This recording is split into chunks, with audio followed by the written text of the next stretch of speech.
Now, the second question of the 4.5 interview questions you must ask are, what are your average days on market for the last 12 months of listings? Now, countywide in San Diego average is about 50 to 55 days right now. In the Greenhouse Group, for our last 12 months, it's about 9 days.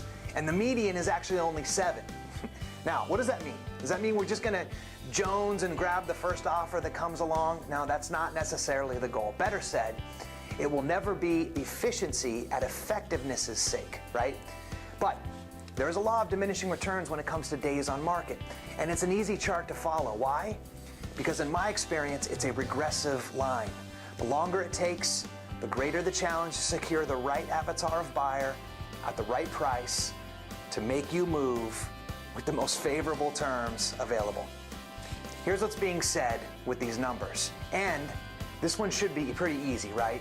It's held as a universal truth that the biggest pain in the process of selling your home is the whole finding the buyer game, right? You got to pretend that you live in a hermetically sealed chamber, feeling guilty for every dish you leave in the sink, every garment left in the living room.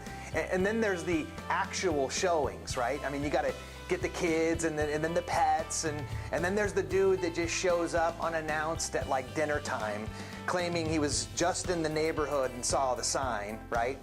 It creates nausea even having to think about it. So imagine the benefit of just having to worry about making the home perfect for the media day, where we do all the professional photos and the high-def video walkthroughs, and then the open house, and then being done with it after about a week, with, as we shared last week, about 5% more in your wallet than the typical agent, who also takes about 42 days longer.